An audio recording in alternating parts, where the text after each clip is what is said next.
پہلی عدالت میں یوحنا مسیح کے ساتھ ہے، دوسری عدالت میں یوحنا مسیح کے ساتھ ہے، تیسری عدالت میں یوحنا مسیح کے ساتھ ہے، چوتھی عدالت میں یوحنا مسیح کے ساتھ ہے، پانچویں عدالت میں یوحنا مسیح کے ساتھ ہے، چھٹی عدالت میں یوحنا مسیح کے ساتھ ہے، مسیح کو کوڑے مارے جا رہے ہیں یوحنا مسیح کے ساتھ ہے، مسیح کو مصلوب کیا جا رہا ہے یوحنا مسیح یسوع کے سامنے کھڑا ہو۔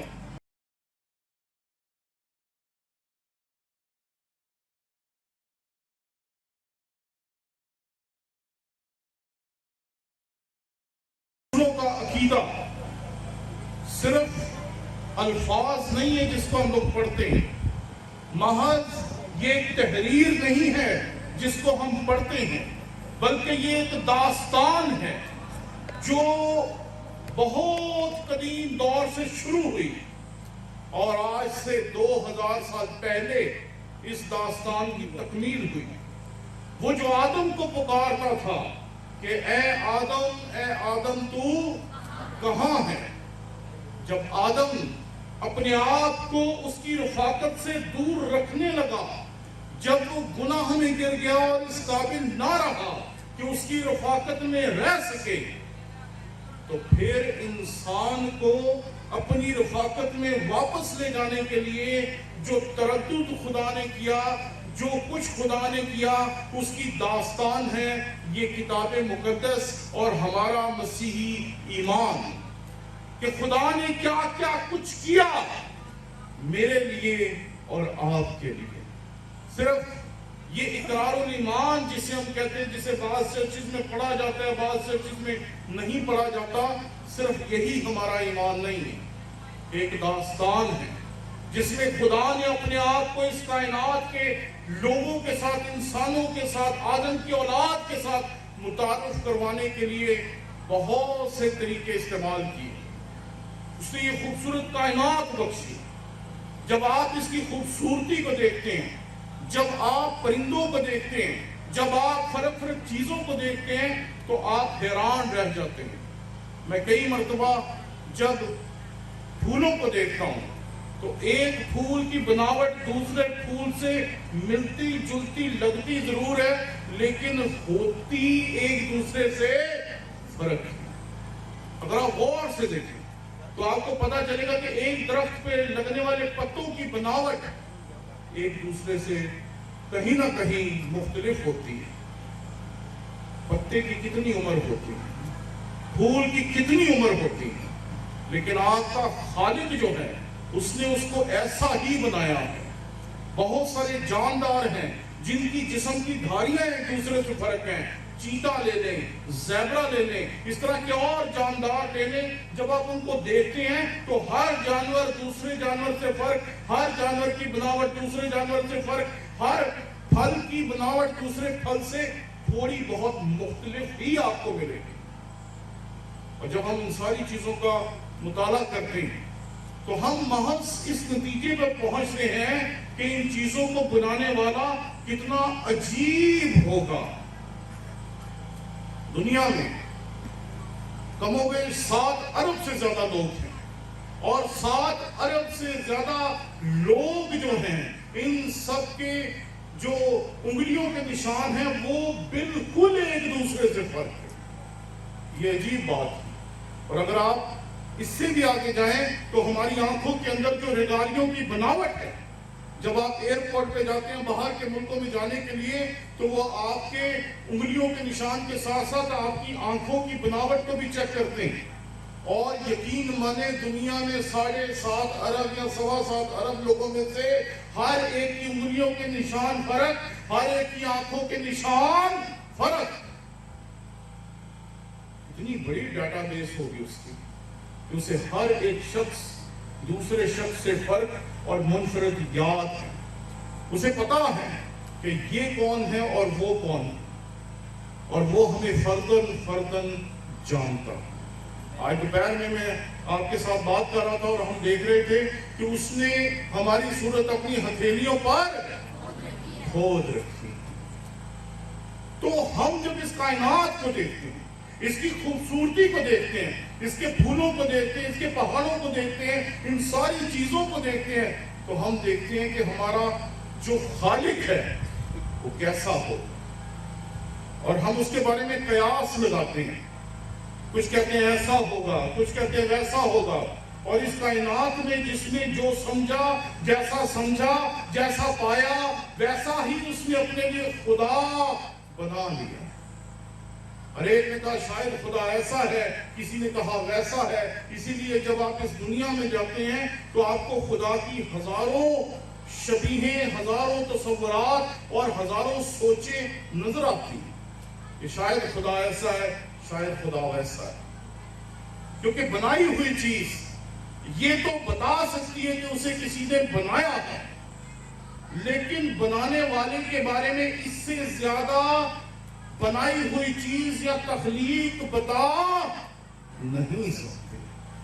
بنانے والا کتنا قد رکھتا ہے، کس ملک سے تعلق رکھتا ہے، کہاں سے اس کا تعلق ہے، اس کا قد کیا ہے، اس کا پیشہ کیا ہے، کون سی زبان بولتا ہے، وہ کیسا ہے، اس کی عقل کیا ہے، اس کی سمجھ کیا ہے، یہ ساری چیزیں بنائی ہوئی چیزیں اپنے بنانے والے کے بارے میں بتا نہیں سکتی۔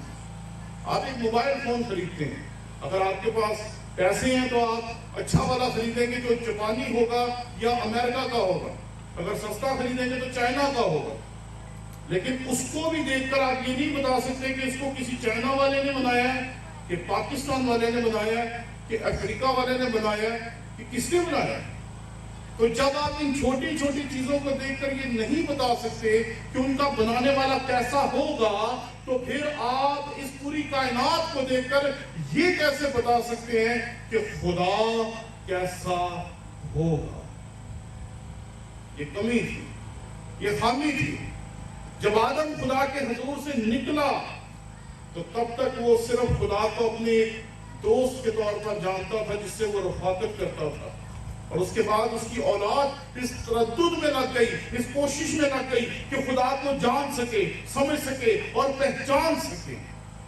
لیکن کائنات یا بنائی ہوئی چیز اپنے خالق کے بارے میں یا اپنے بنانے والے کے بارے میں بہت مختصر معلومات دیتی۔ پھر خدا نے انبیاء بھیجے، نبیوں نے لوگوں کو تعلیم دینا شروع کی، اور نبیوں نے لوگوں کو بتانا شروع کیا خدا ایسا ہے، خدا ایسا ہے، خدا ایسا ہے، خدا ایسا ہے، اور انسانوں نے اپنے محدود تجربات کے مطابق خدا کی ذات کو بتانا شروع کر دی، اور لوگوں نے خدا کی صورت اپنے ذہنوں میں کھینچنی شروع کر دی کہ خدا ایسا ہے، خدا ایسا ہے، خدا ایسا ہے۔ لیکن اس حقیقت کو ذرا سمجھیے کہ محدود چیز کسی لامحدود چیز کے بارے میں بتا نہیں سکتی۔ ہمارا علم محدود ہے، وہ لامحدود ہے، ہماری سوچ محدود ہے، وہ لامحدود ہے، ہماری زبان محدود ہے، وہ لامحدود ہے۔ اس لیے ہماری زبانیں بھی خدا کی ذات کے بارے میں پورے طور پر بتا نہیں سکتے۔ نبیوں نے جو بتایا اسے قلم بند کیا گیا، وہ ہم تک پہنچا، اور اس کے وسیلے سے لوگوں نے خدا کو جاننے کی کوشش جاری رکھی، لیکن یہ طریقہ بھی کارگر ثابت نہیں ہوا۔ اس لیے اب ضرورت تھی کہ اس سے بھی مؤثر ایک طریقہ جو ہے اس کو استعمال کیا جائے، اور اس سے جو مؤثر طریقہ تھا وہ یہ تھا کہ خدا خود اس دنیا میں آ جائے اور اپنے وجود کو اس دنیا پہ ظاہر کر کے لوگوں کو دکھائے کہ خدا کیسا ہے۔ اور جب ہم یوحنا کی انجیل اس کا پہلا باب اس کی 18ویں آیت پڑھتے ہیں تو وہاں لکھا ہے خدا کو کبھی کسی نے نہیں دیکھا، اکلوتا بیٹا جو باپ کی گود میں ہے اس نے اس کو ظاہر کیا۔ نہ نبی اس کی تصویر کھینچ سکے، نہ یہ کائنات اس کی ذات کے بارے میں بتا سکی، تو پھر وہ خود اس دنیا میں تجسم اختیار کر کے آ گیا تاکہ آپ کو بتا سکے کہ وہ کیسا ہے۔ میں اکثر کہتا ہوں کہ اس نے انسانیت کی اوقات بڑھا دی۔ اوقات، ہم خدا کو اپنی آنکھوں سے دیکھ نہیں سکتے، لیکن جب وہ مسیح میں جسم میں مجسم ہو کر آ گیا، جب مسیح جسم میں مجسم ہو کر آ گیا تو انسانی آنکھیں اسے دیکھنے لگ گئی، انسانی ہاتھ اسے چھونے لگ گئے، انسانی کان اسے سننے لگ گئے، اور یوں مسیح خداوند نے انسان کی اوقات کو بڑھا دیا. اور آپ جانتے ہیں کہ ایک خاتون نے تو یہاں تک کیا کہ مسیح کو چھوا, شفا حاصل کی اور چلی گئی. ایمان دیکھیں آپ اس کا کتنا کمال ہے. اور اگر مسیح اسے نہ روکتے تو شاید ہمیں کبھی پتہ بھی نہ چلتا کہ ایسا کوئی واقعہ رونما ہوا. آپ نے جو آیت یہاں پر مرکزی آیت کے طور پر لکھی, اور ایمان کے بانی اور کامل کرنے والے یسوع کو, وہ ہمارے ایمان کا بانی ہے, وہ ہمارے ایمان کو بنانے والا ہے, وہ ہمارے ایمان کی بنیاد ہے. بدعت, ہم عام طور پر کسی کو بھی بدعتی کہہ دیتے ہیں. کسی بندے سے ہمارا جھگڑا ہوتا ہے, ہم کہتے ہیں بدعتی ہے. لیکن اگر آپ لغت میں اس کو دیکھیں گے تو لغت کے اعتبار سے بدعت کہتے ہیں اس تعلیم کو جو نئی ہو, یا کسی بھی نئی چیز کو کہتے ہیں کہ یہ بدعت ہے. تو بدعت ہم اسے کہتے ہیں جو ہمارے ایمان میں کوئی نئی چیز نکال لاتا ہے. اگر کوئی اپنی عبادت میں ساز استعمال نہیں کرتا تو ہم کہتے ہیں ٹھیک ہے. اگر کوئی کہتا ہے کہ میں نے منگل کو عبادت کرنی ہے, جمعرات کو کرنی ہے, جمعے کو کرنی ہے.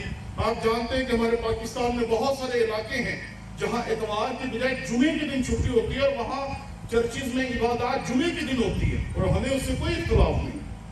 بہت سارے ملکوں میں فرق طریقے رائج ہیں, اور ہمیں کسی سے کوئی پرابلم نہیں. ہم اسے بدعتی نہیں کہتے, لیکن ہم لوگوں کو بدعتی تب کہتے ہیں جب وہ مسیح خداوند کے اوپر جو ہمارا ایمان ہے, جب وہ اسے غلط کرتے ہیں.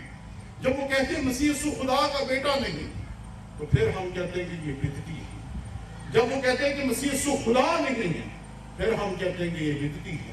جب وہ کہتے ہیں کہ مسیح خداوند جو ہے وہ باپ کا اکلوتا بیٹا نہیں ہے, پھر ہم کہتے ہیں کہ یہ بدعتی ہے. اس لیے اس حقیقت کو آج اپنے ذہن نشین کر لیں کہ ہم کسی کو بدعتی صرف تب کہتے ہیں جب وہ مسیح پر ہمارے ایمان کے خلاف اٹھ کھڑا ہوتا ہے, اور ہمارے ایمان کے خلاف مسیح کا جو کتاب مقدس میں ہمارے بارے میں ذات کا جو احاطہ ہے, جو کچھ خدا نے ہمیں بتایا, جب وہ اس کے خلاف تعلیم دیتے ہیں تو پھر کہتے ہیں کہ یہ بدعتی ہے, یہ نئی چیز نکال رہے ہیں. بائبل ایسا نہیں کہتی, یہ غلط ہے. اور ہم نے جتنوں کو بھی بدعتی کہا, آج تک چرچ نے جتنی بھی کلیسیاؤں کو, جتنے بھی فرقوں کو, جتنی بھی مشنوں کو بدعتی کہا, صرف اس لیے بدعتی کہا کیونکہ انہوں نے مسیح یسوع پر جو ان کا ایمان تھا اس کو بگاڑ کے رکھ دیا تھا. اس کی اپنی تشریح نکال لی تھی, اپنی تفسیر نکال لی تھی, اپنے طور پر ہی اس ایمان کو بدل کے رکھ دیا تھا. اس لیے یہ بات یاد رکھیں کہ روزمرہ زندگی میں جتنی بھی تبدیلیاں کر لیں اس سے کوئی فرق نہیں پڑتا. اگر آپ کے چرچ میں زبور گائے جاتے ہیں کوئی بات نہیں, آپ کے چرچ میں گیت گائے جاتے ہیں کوئی بات نہیں, آپ کے چرچ میں کس طریقے سے عبادت کی جاتی ہے اس سے کوئی فرق نہیں پڑتا. لیکن جس دن آپ کے چرچ کی تعلیم یہ ہو جاتی ہے کہ مسیح یسوع خدا کا بیٹا نہیں ہے, اسی دن آپ بدعتی تعلیم کے تحت ہو جاتے ہیں. اس لیے ہم بدعتی انہیں کہتے ہیں جن کی مسیح خداوند پر تعلیم غلط ہے. تو مسیح خداوند کا اس دنیا میں آنے کا ایک خاص مقصد تھا, اور یہ مقصد یہ تھا کہ وہ آپ کو اپنے بارے میں بتا سکے. نہ یہ کائنات بتا سکتی تھی کہ وہ کیسا ہے, نہ کتاب مقدس میں جو نبیوں کی نبوتیں تھی وہ پورے طور پر اس کا احاطہ کر پائیں. تو پھر وہ خود آیا اور اس نے اپنے آپ کو آپ پر اور مجھ پر ظاہر کیا.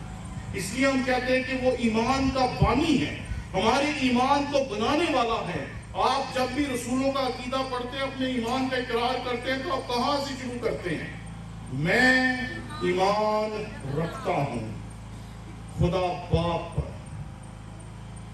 اس لیے آپ کو باپ کہنے کا اختیار بخشا, کس نے آپ کو یہ اختیار بخشا کہ آپ خدا کو باپ کہہ سکیں؟ مسیح خداوند. اور یہاں جو بات ہے صرف بانی کی نہیں ہے. میں جب اس آیت کو پڑھتا تھا تو میں کبھی بھی اتنے غور سے اور اتنی توجہ سے اس آیت کو نہیں پڑھا، لیکن آج جب میں اس کو پڑھ رہا تھا تو میں حیران رہ گیا،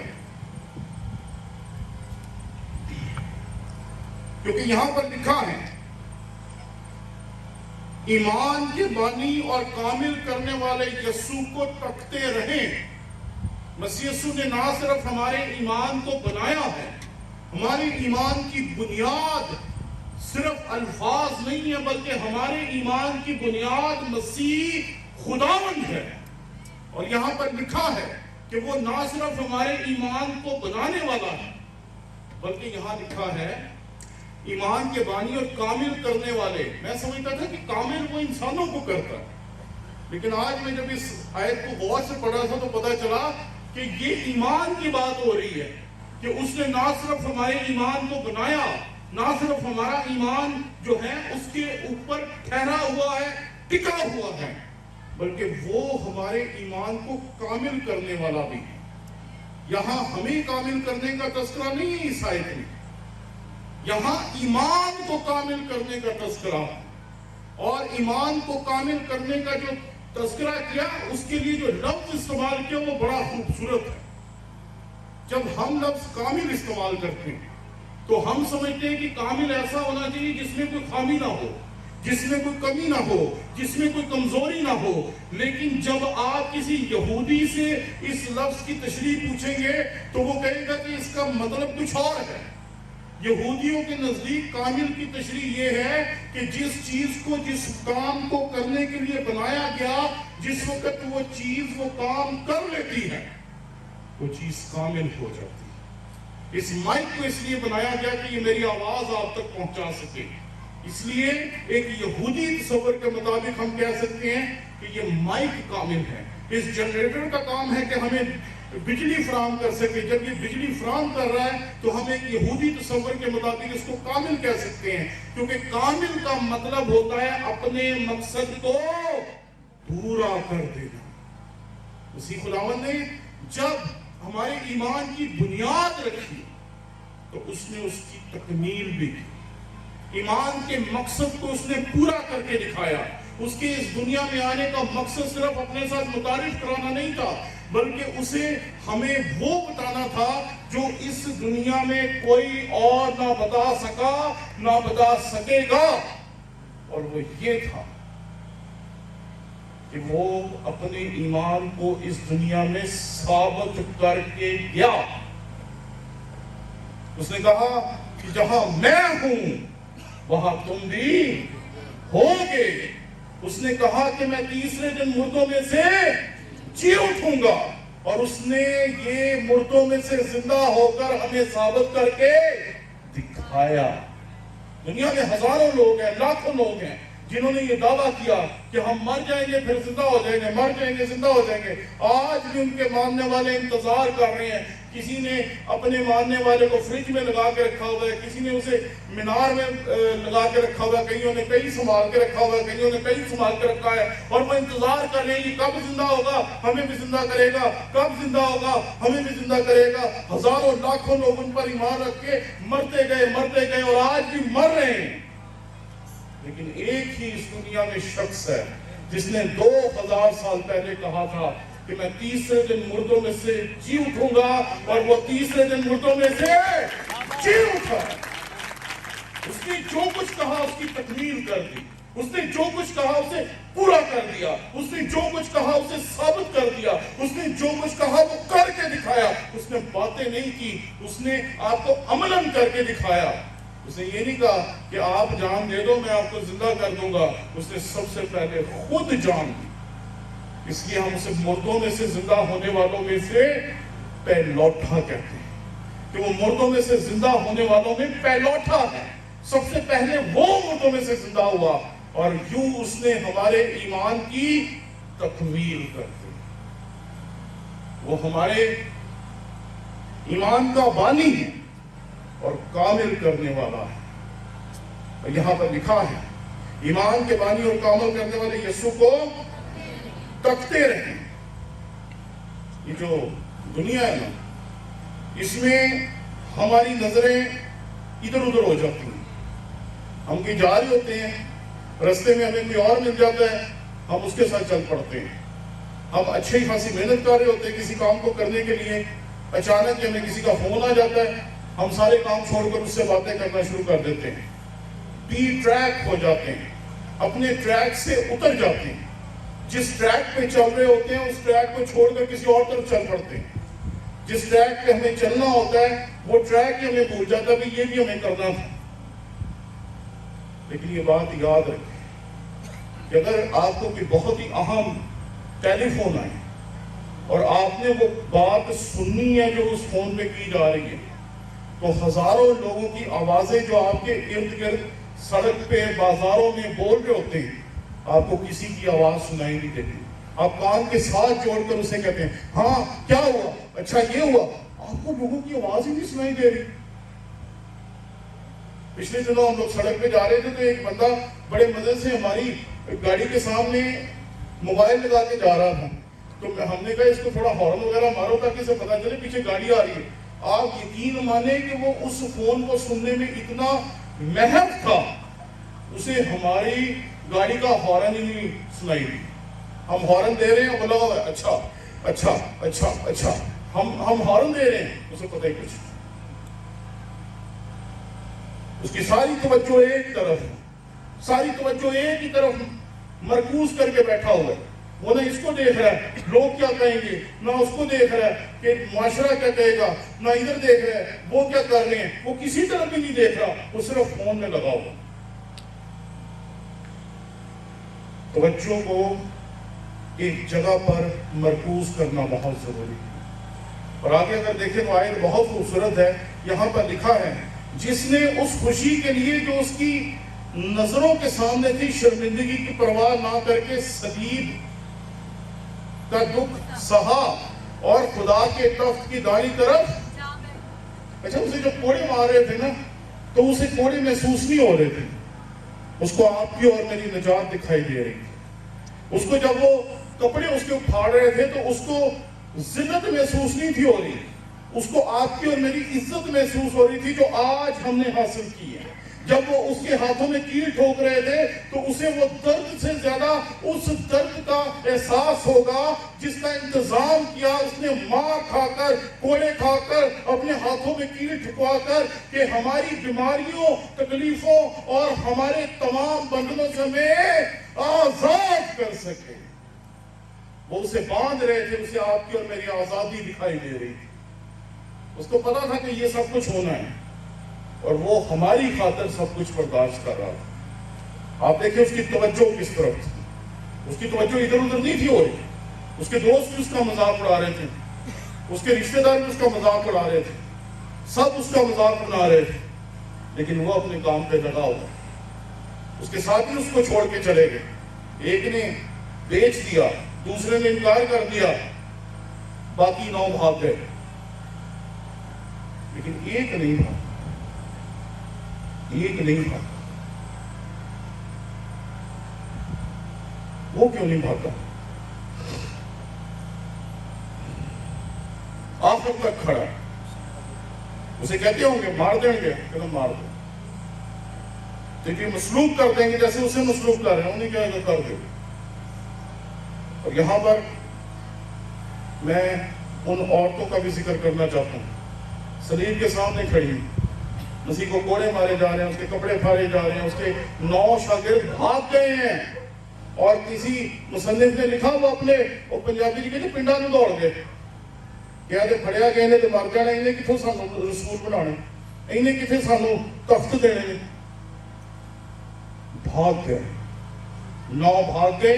ایک نے خودکشی کی, ایک نے انکار کیا, ایک ہے جو اس کو چھوڑتا ہی نہیں. مسیح جہاں جاتا ہے, پہلی عدالت میں یوحنا مسیح کے ساتھ ہے, دوسری عدالت میں یوحنا مسیح کے ساتھ ہے, تیسری عدالت میں یوحنا مسیح کے ساتھ ہے, چوتھی عدالت میں یوحنا مسیح کے ساتھ ہے, پانچویں عدالت میں یوحنا مسیح کے ساتھ ہے, چھٹی عدالت میں یوحنا مسیح کے ساتھ ہے. مسیح کو کوڑے مارے جا رہے ہیں, یوحنا مسیح کے ساتھ ہے. مسیح کو مسلوب کیا جا رہا ہے, یوحنا مسیح یسوع کے سامنے کھڑا ہوا. اسے کچھ نظر ہی نہیں آ رہا, اسے نہیں نظر آ رہا کچھ. وہ ٹیلی فون والے کی طرح ہیں، ساری کی ساری توجہ ایک طرف. ہمیں بہت کچھ نظر آتا ہے، ادھر ادھر ہی دیکھتے رہتے لوکی کی کیا ہے، اور لوگ کچھ بھی نہیں کہتے. کئی دفعہ ہم اپنے آپ کو خود ہی ڈرا کے بیٹھے ہوتے ہیں، خود ہی اپنے آپ کو کہتے تیرے نہ لیا ہو جانا، تیرے نہ لیا ہو جانا، تیرے نہ لیا ہو جانا. اصل میں ہوتا کچھ بھی نہیں. شمعون کوڑی کا گھر ہے، ایک عورت ہے جس کا کردار اتنا اچھا نہیں. وہ ایک فقیہ فریسی کے گروہ میں سے چلی جاتی ہے مسیح یسوع کے پاس، اس کے سر پہ عطر ڈالتی ہے، اور وہ کہتے ہیں کہ اگر یہ نبی ہوتا تو اس کو پتا ہوتا کہ جو اس کے سر پہ عطر ڈال رہی ہے، جو اس کو چھو رہی ہے، وہ کیسی عورت ہے. اسے کوئی نظر آیا؟ اسے پتا تھا فقیہ فریسی مجھے مار دیں گے، اسے پتا تھا لوگ مجھے سنسار کر دیں گے، اسے پتا تھا میرا کردار ٹھیک نہیں. فریسیوں نے کہا کہ اگر یہ نبی ہوتا تو جانتا کہ کیسی عورت اس کو چھو رہی ہے. لیکن عورت کو کوئی اور دکھائی نہیں دی، اسے ایک ہی دکھائی دے رہا، مسیح دکھائی دے رہا. یوحنا کو بھی مسیح دکھائی دے رہا، اور مسیح جب مصلوب ہو رہا تھا اس کو آپ دکھائی دے رہے تھے. اسے کچھ اور دکھائی نہیں تھا دے رہا، اسے میں دکھائی دے رہا تھا، آپ دکھائی دے رہے تھے، میری اور آپ کی نجات دکھائی دے رہی تھی. ایک فوکس، ایک ہی بات پہ سوچ رہا ہے. اسے پتا تھا جو کچھ بھی ہوگا آخر میں جو ایمان میں دے کے جاؤں گا اپنے بچوں کو وہ کامل ایمان ہوگا. وہ دنیا کے ایمانوں کی طرح نہیں ہوگا، لوگوں کو دلیلیں نہیں دینی پڑے گی. لیکن تیسرے دن میں جی اٹھوں گا اور قبر کا سینہ پھاڑ کے وہ باہر نکلنا. یہ ہے ایمان کو کامل کرنے میں. اس کی توجہ صرف ہماری طرف ہے، اور عورتوں کی اور یوحنا کی توجہ مسیح کی طرف ہے. انہیں کچھ دکھائی نہیں دے رہا، انہیں کچھ سنائی نہیں دے رہا، انہیں کوڑے دکھائی نہیں دے رہے، انہیں وہ جو رومی سپاہی تھے وہ دکھائی نہیں دے رہے جنہوں نے اس کے ہاتھوں میں کیل ٹھوکے، جنہوں نے اس کو مصلوب کیا، جنہوں نے اس کی پسلی میں نیزہ مارا. کچھ دکھائی نہیں دے، صرف ایک چیز دکھائی دے رہی ہے، مسیح خداوند دکھائی دے رہا. اور یہاں پر جو آیت آپ نے دیکھی، ایمان کے بانی اور کامل کرنے والے یسوع کو بس ادھر ادھر بہت دیکھ لیں. پھوپھی کی کہے گی، چاچی کی کہے گی، محلے دار کی کہیں گے، فلانا کی کہے گا، فلانا کی کہے گا، اور ہم اصل کام کو بھول جاتے ہیں. مسیح خداوند جب فسح کے موقع پر آخری فسح کھانے کے لیے اپنے شاگردوں کے پاس جا رہے ہیں، ان کی حالت بھی آپ کی اور میری طرح تھی. آپس میں بحثیں ہوئیں، جیسے ہم لوگ نہیں بائبل کے مسئلوں پہ باتیں کرتے، وہ بحث میں. اور فسح کھانے سے پہلے پاؤں دھونے پڑتے تھے. مسیح نے جب ان کو دیکھا یار کہ وہ بھول گئے پیر دھونے. مسیح نے یقیناً دیکھا ہوگا ساروں کو، انہوں نے بھول گیا پیر دھونے. اور وہ آپس میں لگے ہوئے تھے، نہیں نہیں میں صحیح ہوں، وہ کہتا ہے میں صحیح ہوں، لے اے آیت پڑھ، وہ کہتا ہے اے آیت پڑھ. جیسے آج بھی ہم لوگ پادریوں کے ساتھ ہی لڑ رہے ہوتے ہیں کہ نہ لبے تو بائبل سے شروع ہو جاتے. لگاتار ان کی بحث چل رہی ہے، اور انہوں نے پتہ کیا موقع مس کیا. آخری فسح تھا اور مسیح یسوع کے پاؤں دھونے کا موقع تھا، جو اس کے شاگردوں نے ادھر ادھر کی باتوں میں مس کر دیا. اسی لیے مسیح خداوند نے پھر ان کے پاؤں دھوئے. فوکس اسے صرف ہماری نجات نظر آ رہی ہے اور کچھ نظر نہیں آ رہا. یوحنا کو مسیح دکھائی دے رہا ہے، شمعون کوڑی کے گھر میں آنے والی اس عورت کو مسیح دکھائی دے رہا ہے، لازرس کے گھر میں آنے والی عورت کو بھی مسیح دکھائی دے رہا، اور کچھ دکھائی نہیں دے رہا. ہمیں کیا دکھائی دے رہا ہے؟ ہمیں اپنی ارد گرد کی بہت ساری چیزیں دکھائی دیتی ہیں. ہم ادھر ادھر ہی دیکھتے رہتے ہیں. کسی نے تعریف کر دی، شکریہ. کسی نے تعریف کر دی، تھینک یو. ارے انسانوں کی تعریف سے کیا مل جائے؟ انسان آج آپ کی تعریف کرتے ہیں، کل آپ کی عزت اتار دیتے ہیں. ان سے آپ عزت مانگ رہے ہیں جن کے پاس بیچاروں کے پاس خود نہیں ہے، ان سے تعریف مانگ رہے ہیں جو بیچارے خود تعریف کے محتاج ہیں۔ آئیں یوحنا کی طرف مسیح کو دیکھنے کی کوشش کریں، جسٹ چھوڑ دیں سب کچھ۔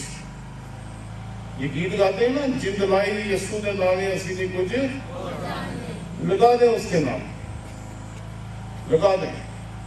میں آج اگر یہاں کھڑا ہوں تو صرف اس لیے کھڑا ہوں کہ میں نے اس کو تکنا شروع کیا، صرف اس کو تکنا شروع کیا۔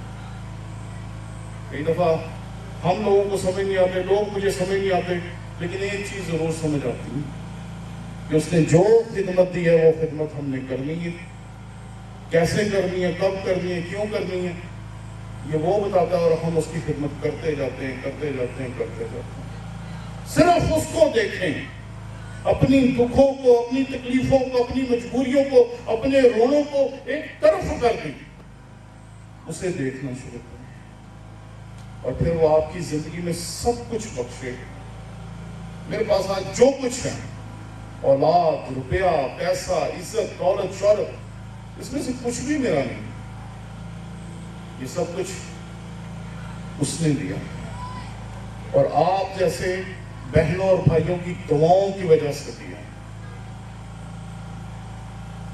ہم صرف ایک کام کرتے ہیں، کوشش کرتے ہیں کہ جیسے وہ فاشا عورت سب کو چھوڑ کر صرف مسیح کو دیکھ رہی تھی، جیسے یوحنا سب کچھ چھوڑ کے صرف مسیح کو دیکھ رہا تھا، جیسے صلیب کے سامنے کھڑی ہوئی عورتیں سارے ڈر، سارے خوف، سب کچھ چھوڑ کر صرف مسیح کو دیکھ رہے تھے، ہمیں آج اسے دیکھنے کی ضرورت ہے۔ اس نے نہ صرف ہمارا ایمان بنایا، نہ صرف ہمارا ایمان قائم کیا، بلکہ اس نے ہمارے ایمان کو کامل کیا، کیونکہ اس نے جو کچھ کہا وہ کر کے دکھایا۔ باقی سب نے نعرے لگائے ہیں، آج بھی لوگ نعروں کے پیچھے بیٹھے ہیں، کبھی ادھر جاتے ہیں، کبھی ادھر جاتے ہیں، کبھی ادھر جاتے ہیں، کبھی ادھر جاتے ہیں، اور نعروں کے پیچھے چلتے ہیں۔ آپ کے پاس وہ ہیں جس نے ثابت کیا اپنے ایمان کو، جو ایمان آپ کو دیا اسے کامل کر دیا، اور کامل کیا اس نے اپنے مردوں میں سے زندہ ہونے کے وسیلے سے۔ اس لیے آئیں آج اپنی پریشانیوں کو ایک طرف رکھیں، اپنی مصیبتوں کو دوسری طرف رکھیں، اپنے دکھوں کو دور کریں، اپنی کمزوریوں کو ایک سائڈ پہ کریں۔ جو کچھ بھی آج آپ یہاں پر لے کے آئے ہیں، جو چیزیں ہماری نظریں مسیح سے ہٹا کر ادھر ادھر کر دیتی ہیں، وہ ساری چیزوں کو آج یہاں پر چھوڑ کے جائیں۔